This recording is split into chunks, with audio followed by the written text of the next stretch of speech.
नमस्ते. प्रत्येक जीवमात्राला उदरनिर्वाहासाठी कोणते ना कोणते उत्पादक कार्य करावे लागते. ज्या उमेदीने एखादी व्यक्ती कष्ट करणार आहे तितक्याच उमेदीने त्याला बक्षिसी मिळत जाते किंवा कधीकधी मिळतही नाही.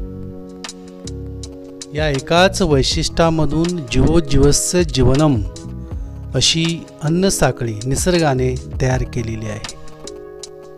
निसर्गाचा हा उपजतच गुण असल्यामुळे प्रत्येकाला जगण्यासाठी काही ना काही काम करावे लागते. हजारो वर्षापासून हे कार्य निरंतर चालू आहे, चालू राहणार आहे. पण जिथे आपण समाज बनलो, सुसंस्कृत बनलो, एक देश, एक राज्य, एक लोकशाही जिथे आपण बनवितो आहोत त्या ठिकाणी श्रमप्रतिष्ठा असू शकते का? त्याच मुद्द्याची इथं आपण चर्चा करणार आहोत. श्रमप्रतिष्ठा म्हणजे काय? तुम्हाला चित्रात दिसलेला असलेला बालक काम करण्याचा, ओझे वाहण्याचा सराव करतो आहे असे नाही ना वाटत? का नाही? ते तसे वर वाटत असले तरी त्याच्यावर कोणीतरी जबरीने काम लादलेले आहे, कारण तो अल्पवयीन आहे.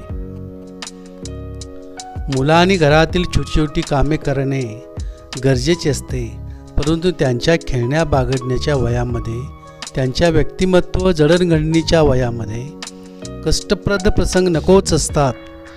म्हणून कायद्याने बालकांना वयाच्या 14 वर्षापर्यंत कामाची सक्ती करू नये असे सांगितलेले आहे. परंतु कितीही कठोर कायदे बनविले तरी त्याची पळवाट नक्की शोधली जाते. बकाल झोपडपट्ट्या, ओबडधोबड शहरीकरण बालवयातील मुलांना वेळेआधी कामाला लावते आणि बालमजूर तयार होतात आणि त्यांच्यावरती फुलण्याआधीच कोमेजण्याची वेळ येते. सतत काम करणे हे मानवापेक्षा मुंग्यांना फार चांगले जमते. शिस्तबद्धपणे मुंग्या न कंटाळता काम करीत असतात. अशाच प्रकारचे कार्य बलिष्ठ व्यक्तींनी दुर्बल व्यक्तींना आपले गुलाम बनवून मुंग्यांसारखे जबरदस्तीने गुलामी लादल्याचे जगाच्या इतिहासात दिसून येईल. जगभरात जी काही रक्तलांछित युद्धे झाली ती कशासाठी? तर दुसऱ्याची गुलामी झुगारून देण्यासाठी. स्वतःच्या श्रमांना प्रतिष्ठा मिळवून देण्यासाठी. हे करीत असताना असंख्य लोकांना प्राण गमवावे लागले हे वेगळे सांगायला नको. आपण म्हणतो आयत्या बिळात नागोबा, केव्हा आंधळे दळते, कुत्रे पीठ खाते. अशा म्हणींचा, वाक्यांचा शोध लागला तो इथेच. जरासं जगाच्या इतिहासावरती नजर फिरवली तर रेड इंडियन मातृसत्ताक माया संस्कृती अमेरिकेमध्ये गुण्यागोविंदाने नांदत होती.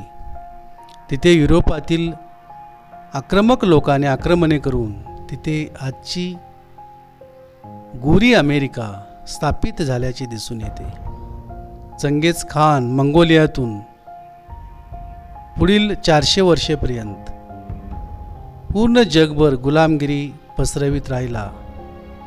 ब्रिटिश, डच, पोर्तुगीज यांनीही आपली जादू भारतीय उपखंड, ऑस्ट्रेलिया इत्यादी ठिकाणी दाखविली.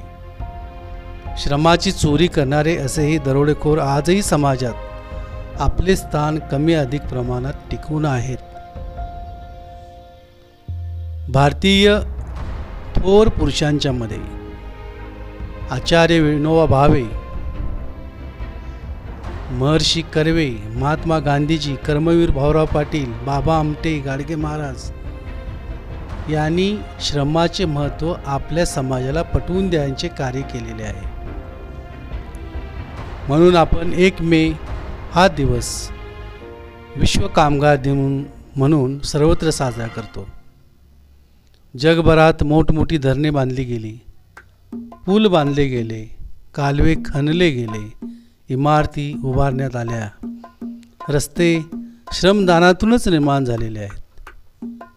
काही मानवनिर्मित आश्चर्यसुद्धा मानवाची श्रमप्रतिष्ठा दाखवितात. चीनची भिंत, पनामा कालवा, सुएझ कालवा, मोठमोठे किल्ले, त्यामधील भुयारे इत्यादी कामे लोकांनी लोकसहभागातून श्रमदान केल्याने पूर्ण झालेले आहेत. पुराणातील लाक्षागृह श्रमदेव विश्वकर्माने पांडवांसाठी बांधले होते. गगनचुंबी इमारती सुद्धा श्रमाचे महत्त्व सांगून जातात.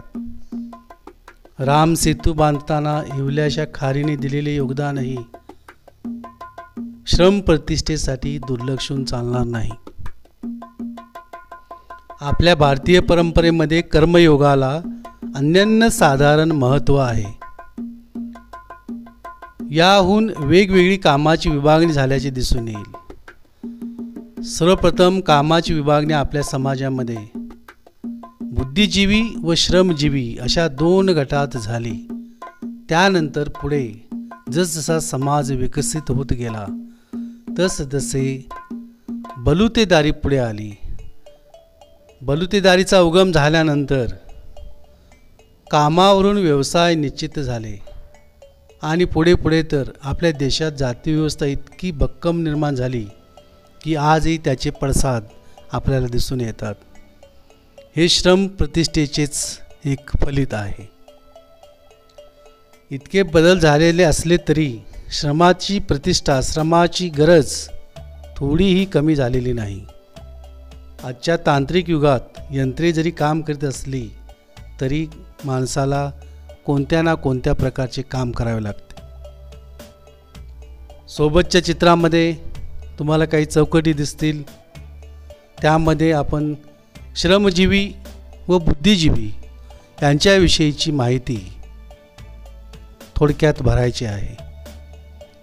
त्याच्या नोंदी ठेवायच्या आहेत.